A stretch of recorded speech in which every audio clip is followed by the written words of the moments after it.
Hello, and welcome to EPR with your favorite environmental enthusiasts, Nic and Laura. On today's episode, we give our shout-outs. Nic and I discuss how to handle doing work that doesn't align with your personal beliefs, and Toby makes a stunning appearance mid-segment that ruins just about everything. He really does. It's great. Yeah. Certainly stopped us in our tracks. Yeah, for sure. Then we talk to Laurel Glass Lees, a regulatory affairs specialist at Controlled Thermal Resources, about That's a new one. Geothermal energy, lithium, and the power of love. Which is absolutely a Back to the Future reference. And maybe I'm dating myself, but the movie's great and you should watch it. I'm just saying. That's probably to you younger persons out there. Everyone who's our age and older has seen it like 400 times. 400 times. But it's still, it's still great. It's still great. And just I'm telling you, if you haven't seen the movie, go watch it. And finally, this day in science, in 1975, Harvard professor McElroy and other scientists concerned about atmospheric ozone depletion proclaim their support for banning chlorofluorocarbons. Oh, my goodness. I got her. There we go. Banning chlorofluorocarbons as propellant in spray cans. And what happened to that? I don't know. You started out strong, and then right in the middle, you just, all confidence gone. You just. Oh, I totally meant what happened to ozone depletion. Oh, yeah. No, sorry. Yeah, that actually makes a lot more sense. And yeah, we were talking about it. I have no idea. I don't know. We haven't talked about it in ages. Is it just because I'm not in school anymore? But like, I couldn't tell you. I literally couldn't tell you. And ozone depletion, I don't know if we fixed them or if we just stopped talking about them. I think we fixed some of it, right? I think, California enacted like all of those air quality regulations. I know that changed some of the way smog came through, but yeah, I don't hear about acid rain at all anymore. So I'm just going to assume that everything's great now. Awesome. Please be sure to subscribe, rate, and review. Hit that music.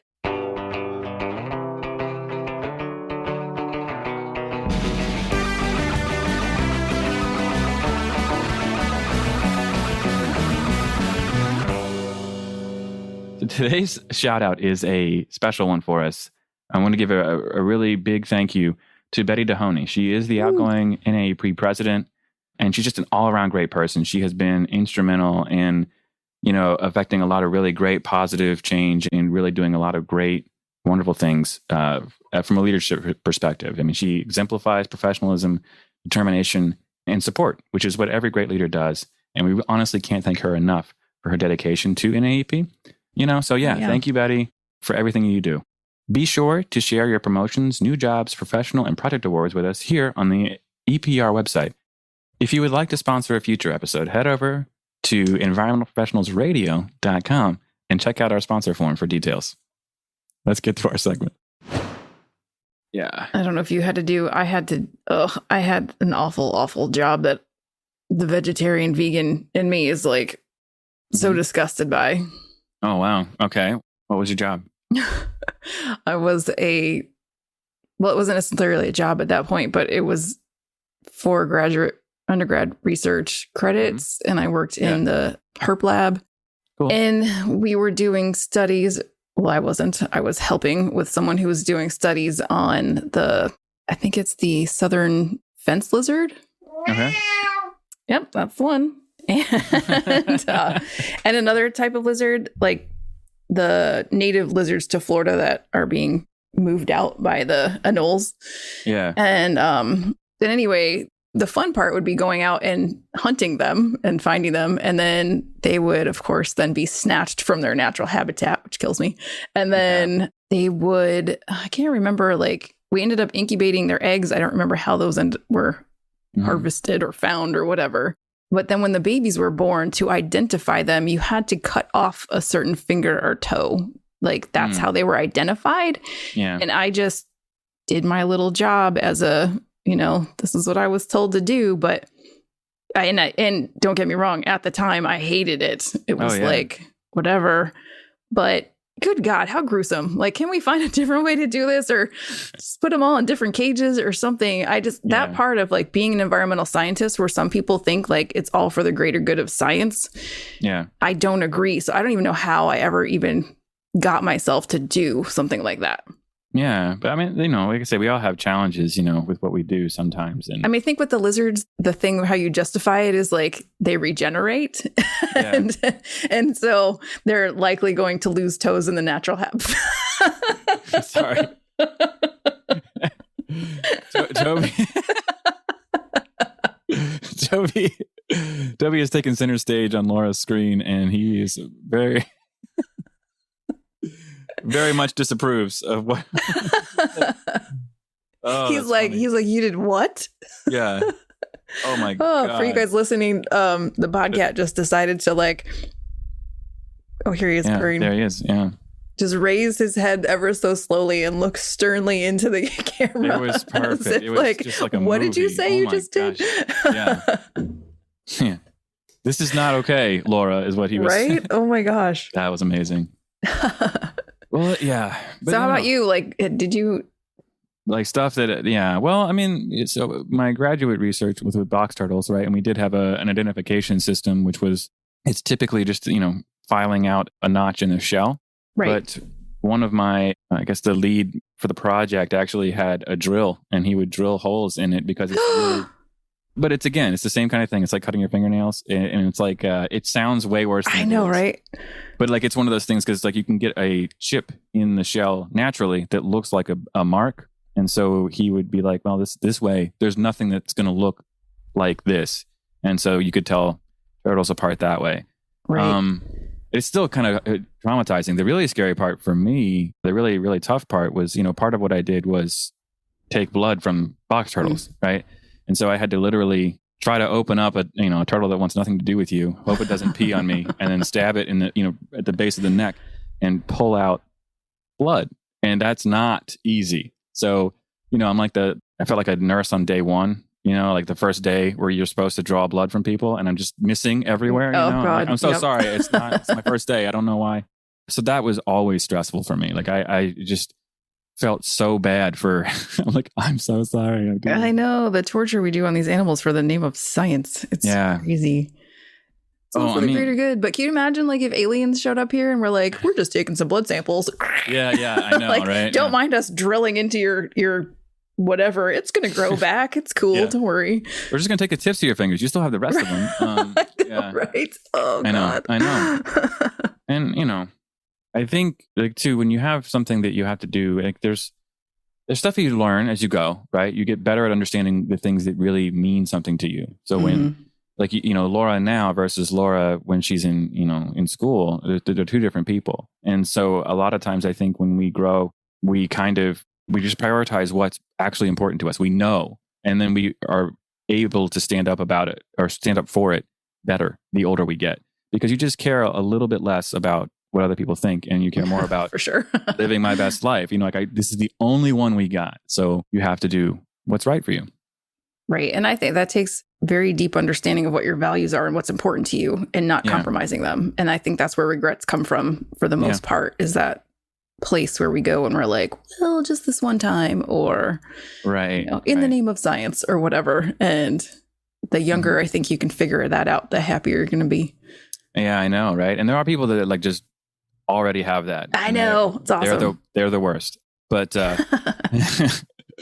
like Laurel, I think Laurel might want to be one of those people. So that's true. I love hearing all the stuff that she had to say. So I think, we've said enough for today. Let's listen to Laurel. All right. Sounds great. We are super, super excited to have Laurel Glass Lees here. She is a multi-passionate entrepreneur, a stakeholder capitalist, and an environmental professional, as well as a board member at large with the California AEP. And she still has time to stop in here and join us today. So welcome, Laurel. So glad to have you. Woo. Thank you. Thank you so much for having me. I'm stoked. Yeah. As we were just talking about, Nic is probably going to have a hard time with Laurel, and his wife's name being Lauren. So it's your lot in life to be surrounded by alliterative L's. Yes, absolutely. Which is funny because I'm surrounded by J's, but we'll talk about that a different time. Yeah, I've got a J. My husband's a J. Oh wow. There you go. Now you got another one. We're talking about that after hours. But I did want to talk about your middle name. So I thought it was interesting why sometimes you include that, and to point out that that's not a married name. Truth. Yeah. So my actual last name is Lees. My middle name is Glass. And I like to have it written out professionally as Laurel Glass Lees. It just, I don't know, looks cool. I like the alliteration. Plus my last name, my maiden name, Glass. I'm the youngest of 3 daughters. And my dad was an only child. And so the patriarchal name stops with us unless we carry it forward. I was born without a middle name. So I was just Laurel Glass. Oh. And when I got married to James Lees, I moved it over, and I just like annoying people. And then like we're doing now. I don't know how that's annoying people, but no, I love it. Well, it's really fun when people try to figure out like what your work email is. They're like, is it Laurel.Glasslees? Is it LaurelGlass.Lees? Is it Laurel.Lees? Is it Laurel Lees? Like, what is it? Right. I'm like, what do you want it to be? How do you feel about that? Yeah. Awesome. Well, tell us a little bit more about the work you're doing now. So many things. I'm grateful to live a fulfilling professional and personal life that is full of work. Things like this give me joy. One of my biggest passion projects is the Orion podcast, which is co-hosted with my business partner, Jessa Spainauer, and co-founder of A Stellar Co. Mm-hmm. We are business guides. So we work with small businesses on their strategic planning, and we help to do it from a stakeholder capitalism point of view, as well as like a more progressive regenerative business framework.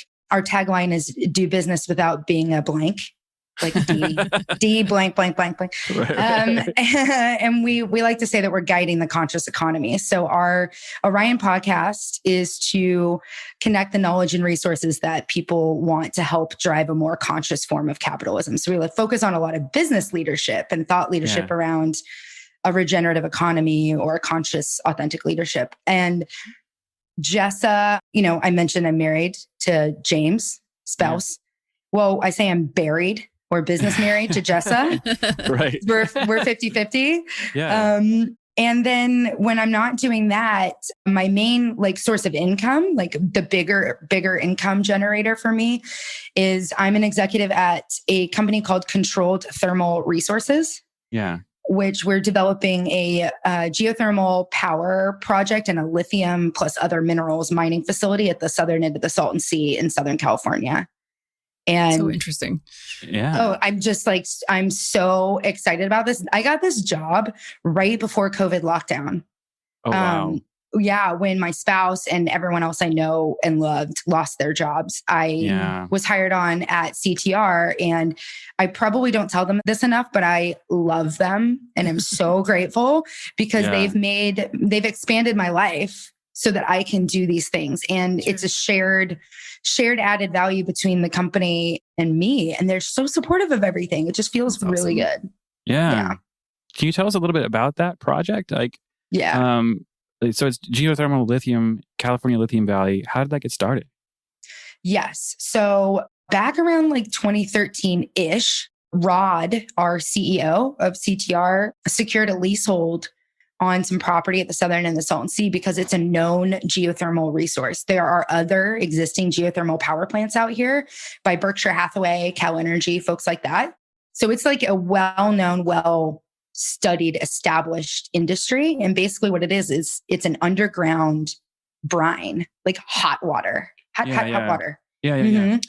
And the hot water you can pull up to the surface, and the steam turns a turbine, makes electrons, and you put it out on the grid and it goes to all the folks, right? Right. In its simplest fashion. And then the brine that is remaining, they just inject back into the ground, into an injection well. So these are about 8,000 feet down into the ground on the production well. And then I think maybe 8 to 15,000 on the injection well. Don't quote me on those numbers, but it just is a closed loop. So there's a teeny itty bitty little industrial facility on the surface. And I say teeny itty little bitty because in my previous life, before I brought on board and actually saw these things with my own eyeballs, I thought they were monstrous petroleum plant with humongous structures. And we can talk about it a little bit more later, but I was pleased to learn that the surface footprint is engineered very efficiently and it's small. And the majority of the good stuff is underground in the brine. It's just a closed loop system. So it's also known that the underground water stuff, if you will, has minerals in it. Things that have come into solution in the water. Yeah. So you kind of think of like what we do with water softeners when we pull minerals out or we add minerals into water so that we can drink it or use it for plant establishment and restoration. Yeah. It's known that there are things in there like lithium and potassium and silica and manganese and all these stuff. Well, lithium is a US critical mineral. It's on the federal list and it's good stuff. It's used in phone batteries and electric vehicle batteries. And so originally the project was going to be a geothermal power plant. And then the community, like the industrial community, the business owners, Berkshire, all these folks were working with engineering tech companies and came up with, not recently, this has been done for a while, like softening water is a known thing, but it came up with like a more efficient way of pulling the lithium out. And so, of course, Rod, the CEO, and his team of experts are working on designing and building this geothermal power plant that will also have lithium mining capabilities attached to it. So like the existing geothermal power plants that are out there, it's 100% renewable baseload energy, by the way. So it goes 24/7, 365. It's really good to support solar and wind when it's not sunny and it's not windy. You can like turn on the geothermal power instead of gas-fired peaker plants. Right. And so this is like an existing thing that like happens in life. And a lot of Californians don't even know it's in their backyard. And so the existing companies like Berkshire want to add on the lithium because it makes a lot of sense. And so we're just really stoked that we've got these pioneering folks out here in Southern California that are working on projects that align with state and federal policy, especially new ones that have been rolling out like literally this week is really exciting. I think what makes me super passionate and excited about it, being an environmental professional, is that it just is a strategic alignment with so many initiatives that the public agencies and nonprofits and community members want to see. But sometimes you can't do it without the power of business because business scales. Right. And so we're in the process of attracting the right capital to build these projects and do it right. And so we're constantly responding to the market. Like, what's the market on lithium? What's the market for this, that, or the other thing? And recently, so the price of lithium has jumped 67% since January. It's been crazy. Yeah. Wow. It's awesome. But what makes me more excited, other than the price point and the economics and the pro forma of this project, is its capacity to reduce greenhouse gas emissions from our largest emission sector, transportation. And it is an American supply chain for that resource. So you have, that's why we call it Lithium Valley, or it's white gold, because you can mine this lithium from underground brine in a closed loop system.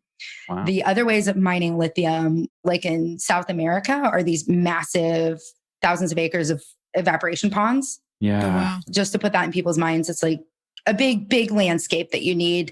And the water evaporates at least behind the salt. And the salt is of a quality that it needs to go to China or elsewhere to be refined. And then it goes from that refinement to cathode, and from cathode to battery, from battery to car. So that's the supply chain, and it can go all over the world. And the other way to mine it is like in Australia, where they do open pit mining, where you kind of blow up the side of a mountain or a hole in the ground. That too is of a quality where it needs to go to China to be refined, then to cathode, then to battery, then to car.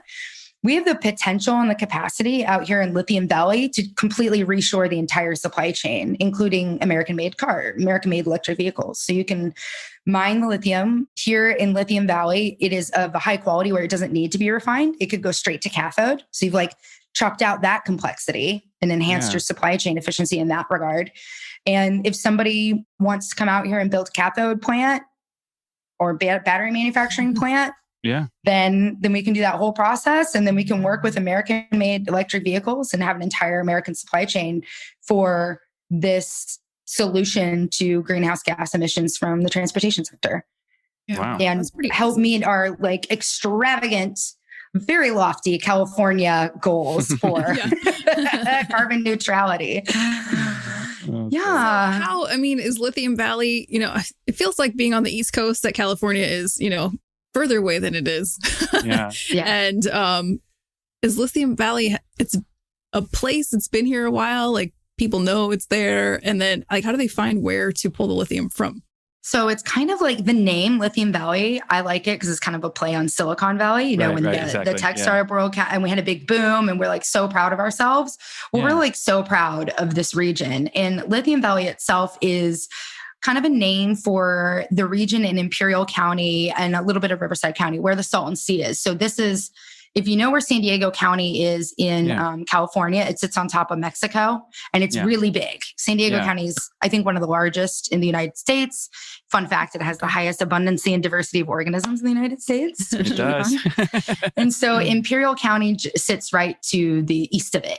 And then on top of Imperial County is Riverside, and the Salton Sea is in both Riverside and Imperial counties. And the known geothermal resource is underground, and it's like a big blob at the southern end of the Salton Sea. Some of it's under the sea, some of it's under the exposed playa, some of it's under other areas. So the existing geothermal power plants right now are drilling into it in a more east, and our project is more west, closer to the exposed playa. Okay. And it's a known thing. Mm-hmm. Yeah. So do you have an expectation about how much lithium you're going to be able to extract from this and how long it'll go? Ew, it's so much fun to talk about. I mean, we're nerds here. It's okay. Yeah. Okay, good. Yeah, I can unleash the nerdiness. So at full build out, so like our dream vision at CTR, based on how much land control we have and capacity, is to generate 1,100 megawatts of power, geothermal power. So that's like almost 1 million homes. Wow. I think. Yeah. Again, I need to brush up on my fun facts here, but it's almost 1 million homes. And then the lithium, 300,000 tons per annum. So that's a lot. That is so many. Yeah. Wow. Yeah. So like right now, I think we saw in the Wall Street Journal yesterday, just to put this in economic context, it's predicted to be at sometime in March. Oh yeah. Sometime March, the second week of March. Lithium was around is predicted to be $18,000 a ton. So if you do 300,000 tons times $18,000, you can kind of see how that could scale. Yeah. And the reason why it's super fun is because this lithium is not only like super high quality, like I mentioned, but we're going to sell ourselves some of the power that we're generating. So it's renewable energy mined lithium, critical mineral. So you're kind of combining all things in one, really. All the things. That's why we like to think about it from a regenerative perspective. So it's thinking, how can we add value to every single part of our stakeholders and our supply chain? And we have the capacity to be really creative. Our CEO is a visionary, and I come to him with ideas, and he's like, let's explore that. That's awesome. And we're very passionate about the Salton Sea region and the community itself, because the Salton Sea, for those that aren't aware, was written up when I got married in 2012. I mention this because I took my husband to the Salton Sea as part of our honeymoon trip, because he's British. He came over on a K-1 fiance visa, and we weren't allowed to leave the country for our wedding. So I was like, let's go to Palm Springs by way of Salton Sea. That's great. And at the time, it was in BBC News written as a terrible man-made environmental disaster. And then in October of 2020 or 2019, October 2019, it was the County of Imperial rated it as a state of emergency for public health issues.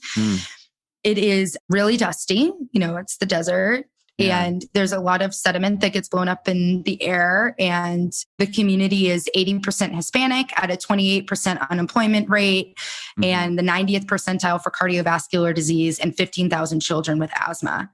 So it is a designated California disadvantaged community, which means stuff out here. Like you can get incentives for doing work. And so we're thinking to ourselves, obviously, we're going to create at full build out over 2,000 long-term jobs, not like installing a piece of equipment, but like moving levers in a power plant and all the corporate people that need to work in an actual power plant. 2,000. And we worked with the Imperial Valley Economic Development Corporation to see what impact that would have on the economy. And they said it would generate over 4,000 ancillary jobs, as well as over $350 million in overall earnings and taxes in the community.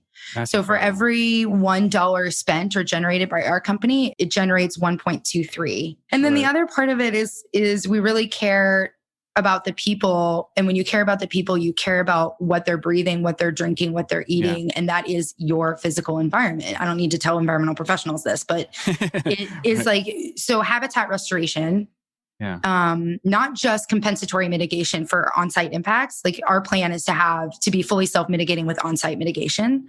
Okay. But beyond that, it's habitat restoration as means of supporting the Pacific Flyway for birds as a means of covering the exposed playa so it stops blowing up dust, whatever we can do. It's such a great thing. And I love that. But it's not even the only thing that you do, right? Like Laura introduced you as a multi-passionate entrepreneur, stakeholder capitalist, and an environmental professional. How do those passions intersect, and how on earth do you balance those things?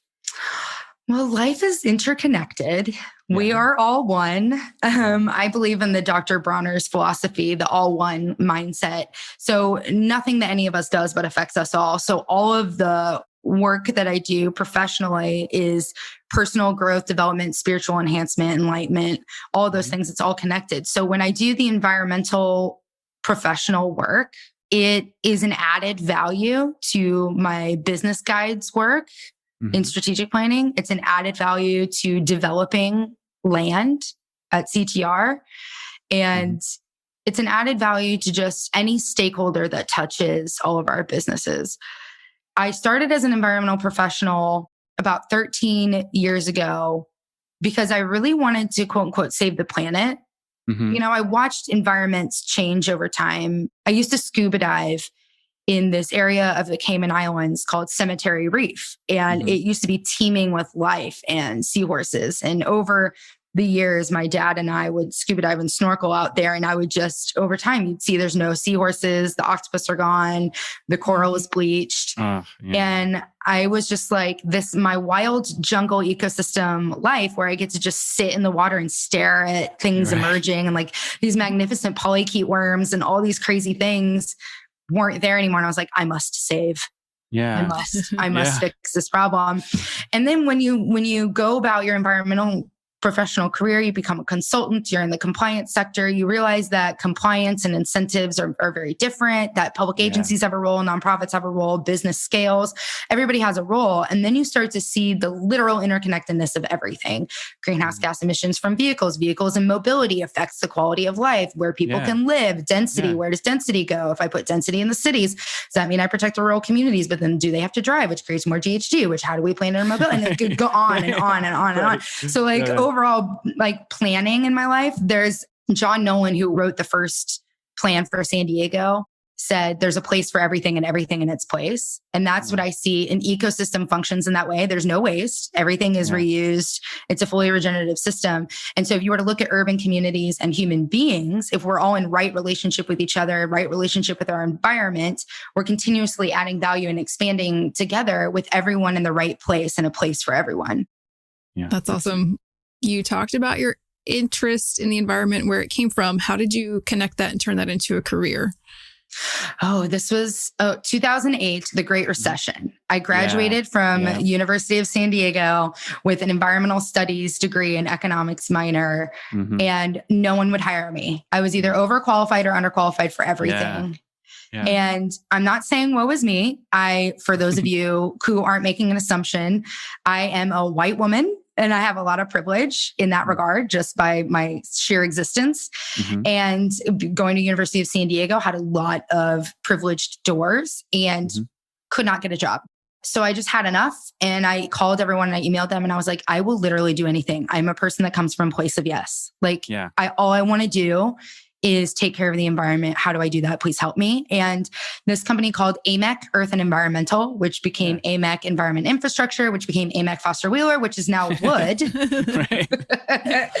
They hired me on. They hired me on as an on-call marine scientist, $10 an hour to collect water quality samples. So I was in the storm drains of National City Marine Terminal, 10th Avenue Marine Terminal for the Port of San Diego. So I was in full yellow crawling in the storm drains. And that's why I embarrassingly and lovingly am called a sewer rat by my partner. Because but it was magnificent to go, okay, I'm collecting the stormwater. Why am I doing this? And why does this matter? For those that aren't aware, in California, much like New York, New York has commingled sewer systems. So we have what's called a multiple separate storm sewer system, or MS4. MS4.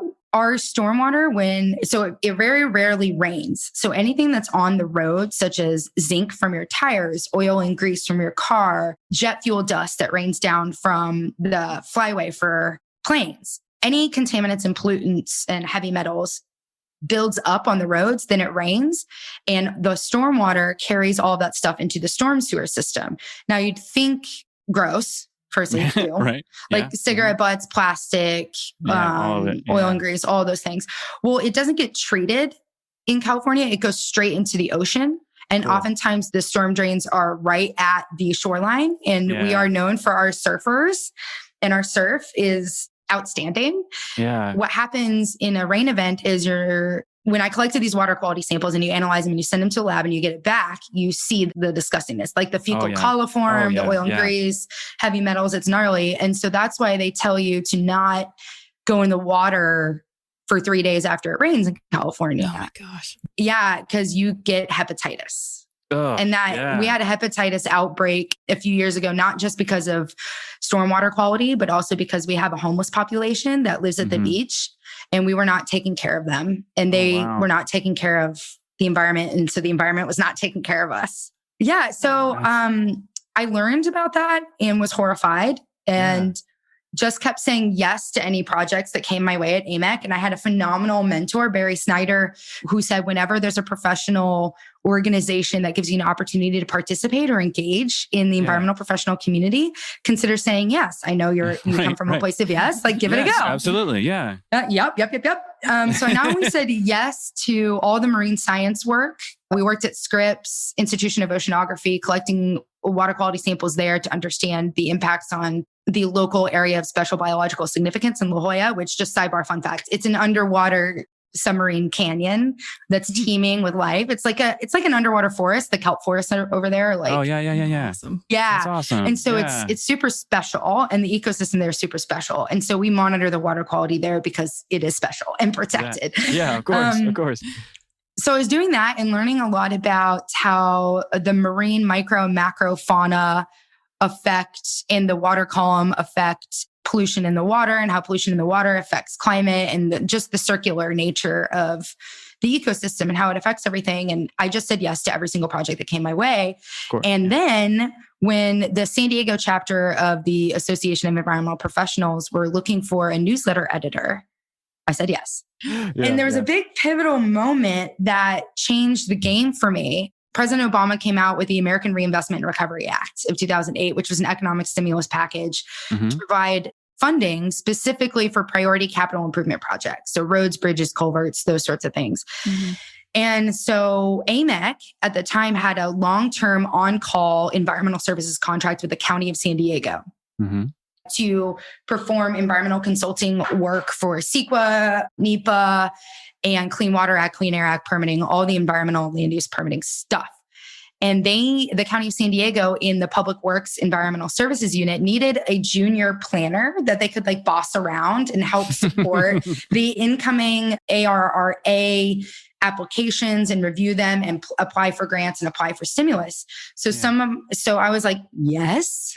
Right. Yeah. And so I got to sit in their office and learn about what planning is. Like, how do public works planners review projects, apply for environmental permits, process them, construct them, monitor them, build them? Like, what are roads and how do they get done? So like participating in that was phenomenal. And I ended up, again, just coming from that place of yes. So anytime they had a special project that needed to be done or an application to review, anything, I just said yes. And I ended up being so useful that I was there almost full time. Well, it was full time, like 40 hours a week for 3 years straight. Wow. And before I knew it, I was like a CEQA practitioner. Right. And I was doing NEPA documents. Hey. And it was just like, and now at CTR, the reason why they hired me in this role is because the regulatory compliance stuff is so complicated and confusing at the federal, state, and local level. And whether this is a blessing or a curse, my mind works that way. Like it sees it as a constellation or a map of intersectionality, if you will. Yeah. And so I get it. Like if you move one thing over here, it affects this and this and this and this and this. And so I just have this strategic mind. Yeah. Because I went through the trenches or went through the culverts, excuse me. Right. Of what land use and environmental permitting is. So I'm a regulatory specialist, but now in my career, I look at it from a strategic point of view and how can I add value? Yeah, I'm really glad that you brought that up about starting at $10 and literally in the trenches, because I also started at $10 an hour sorting sediment samples. So there you go. Oh my God, friendship. Yeah, Laura, we're like the same. I was counting copepods in marine biosediment or like sediment. Oh God, this is bringing me back. So University of San Diego, I studied abroad in Bahia Magdalena, near Bahia Magdalena. That's Baja California Sur. Where the whales calf. And so we would go collect sediment and water samples. And my job was to count all the copepods in the sediment. Right. Oh my God, there's copepod A, copepod B. I had nightmares about polychaetes. I'd have polychaetes. Oh my God, I'd close my eyes and I would see these alien looking monsters. It was crazy. I have another fun fact. I've thrown up into microscopes multiple times because Oh wow. That I did not do. We did not have that in common. So far. I know. Yeah. TBD, right? The world is your oyster. At USD, we have this thing called winter sessions. So January, you basically have off or you can take a 4-week course. And they made it more affordable to go study abroad during winter session than to stay. And so we went to Tahiti and studied marine biogeochemistry. And for a week, we were on a brigantine collecting oceanographic samples. Yeah. And that is how you barf in a microscope.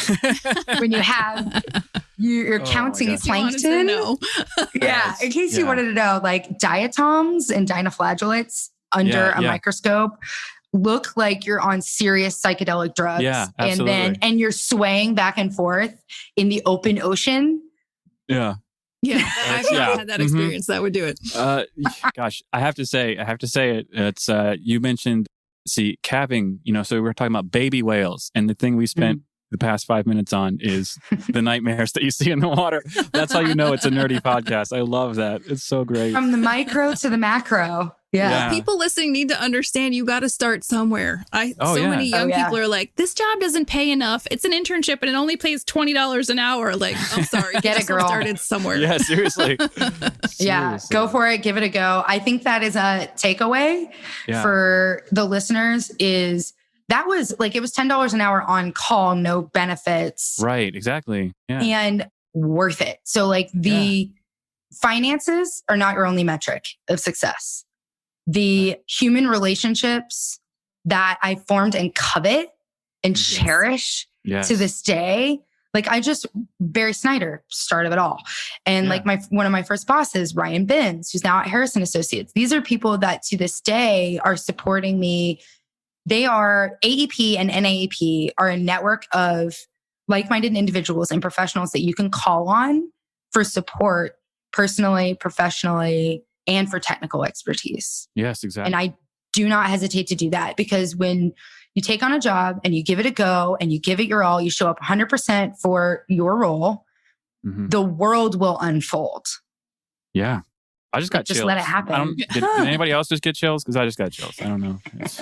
Join NAEP. Get involved. We need volunteers for our podcast, by the way. I would like to just put that little spotlight in there. Plus, NAEP has volunteer opportunities in all of our other multitude of working groups and committees. Just waiting for someone to raise their hand and, as you said, say yes. Say yes. Yeah. It's amazing how 1 out of 100 people will be that person. And then they will be the one everyone else is going, how come they got everything they wanted and I don't? Yeah.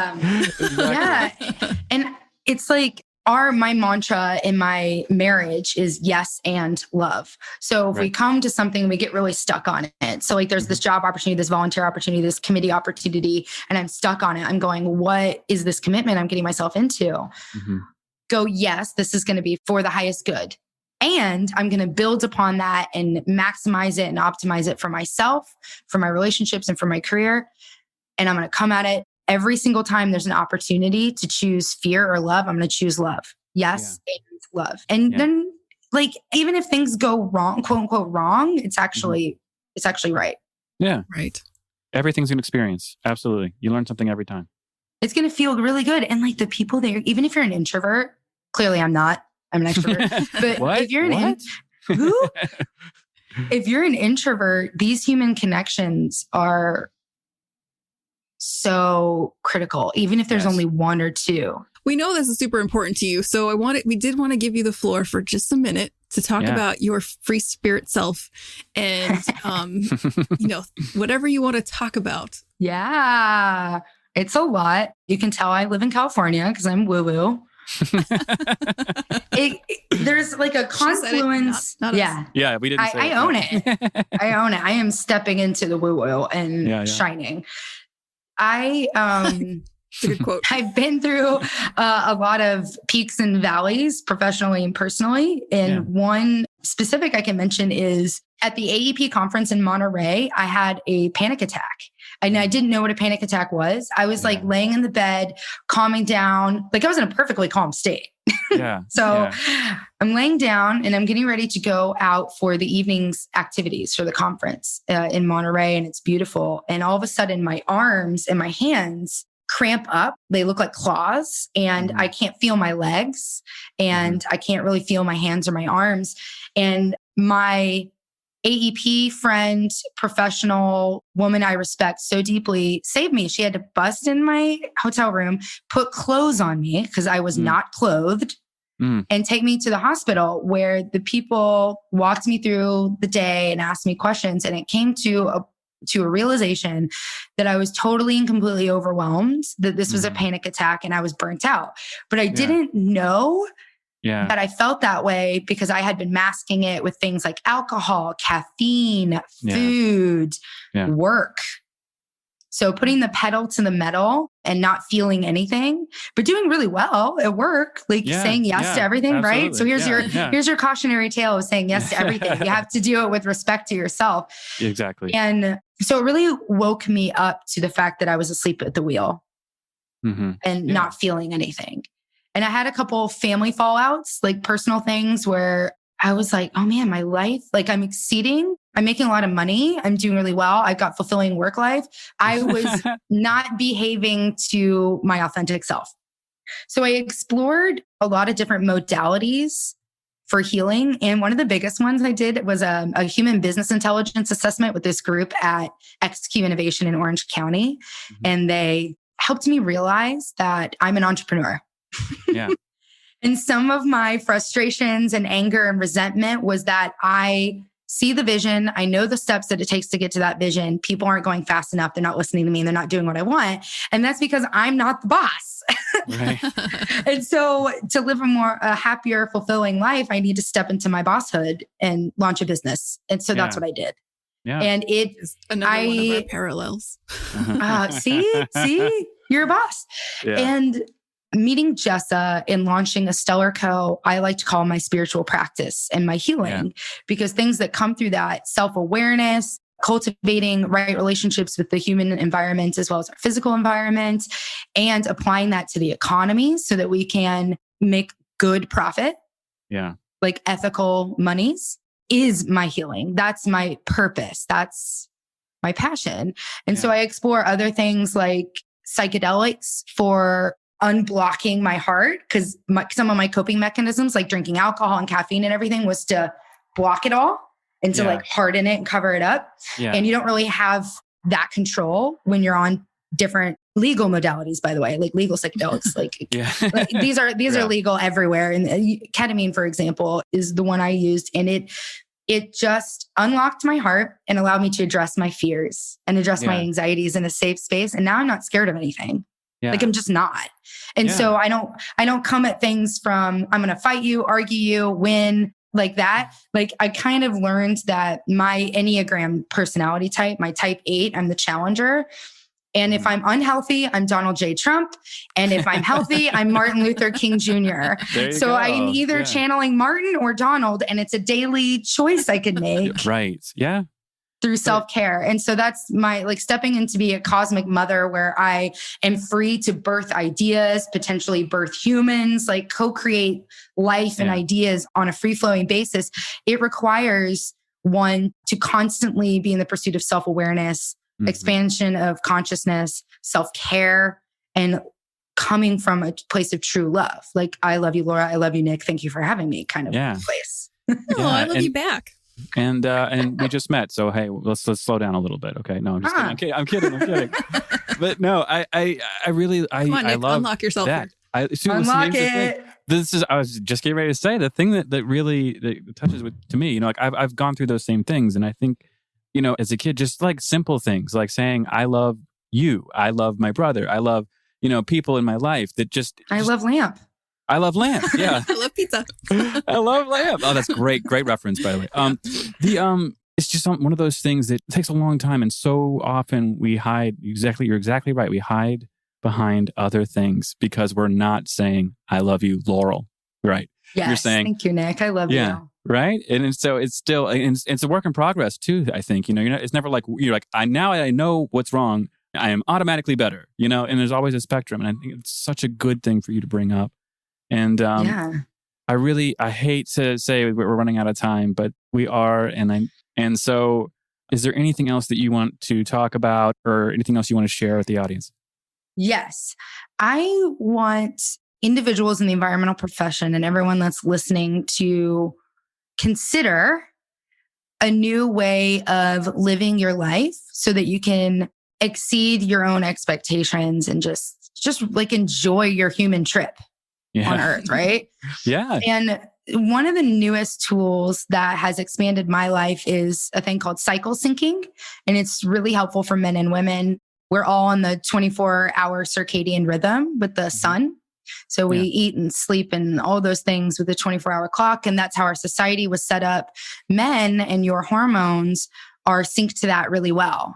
And you wake up and cortisol helps you wake up, and then you eat food, you go to work at 9, you end at 5, and you go to happy hour, and then you have dinner. And that whole system, that 24-hour Monday through Friday work week, was set up by male patriarchy because that's how your clock works and you operate the best. At 3 o'clock in the day, you're running out of steam. So you need that happy hour to have some human connection before you wind down and go home. Well, women are not only on that clock, but we're also on the infradian rhythm. So our hormones are synced up to a 28-day cycle. And when you learn about the 4 phases of the infradian rhythm and you learn what to eat, how to exercise or when to exercise and what type of exercise and how that affects your hormones and your mood and what tasks at work to do at what phases, it changes your life. I recently told the folks at CTR, like there's going to be like at this point in time, it's best for me to be working on technical stuff. At this point in time, send me out into the world to talk and explain. At this point in time, let's go out and do some business development and capital raise. And when you sync up your life like that and men see women who are fulfilling their best selves, it makes everyone better. So cycle syncing is a consideration. And then finally, cultivating daily rituals that aren't on the 24-hour clock that can be flexible.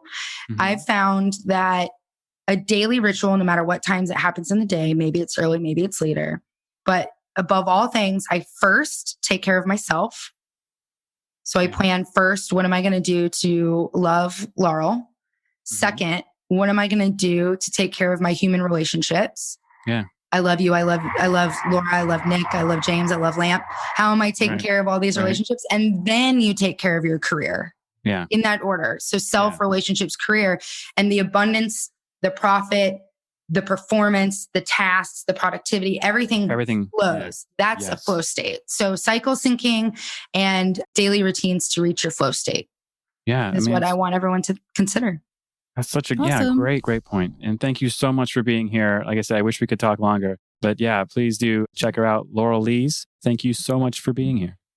Ooh, thank you guys. Thanks, Laurel. Look forward to talking again very soon. I love you. I love you. Love you. All right, that's our show. Thank you so much to Laurel Glass Lees for joining us. She is just so full. I love it. Yeah. All the way from science to the woo-woo stuff to like, Yeah, not in a woo-woo crazy way. Just like right. Yeah. you can see how she actually ties all of that together to just be who she is. Awesome. Yeah. Really And impressive. so That's our I show. talked over you. You did, but that's okay. I'm used to it. Actually, it's my day to day. It's I'm married. I understand. Anyway, be sure to check us out next Friday as always, and don't forget to subscribe before you leave and give us a nice rating and review. Thanks, everybody. Bye.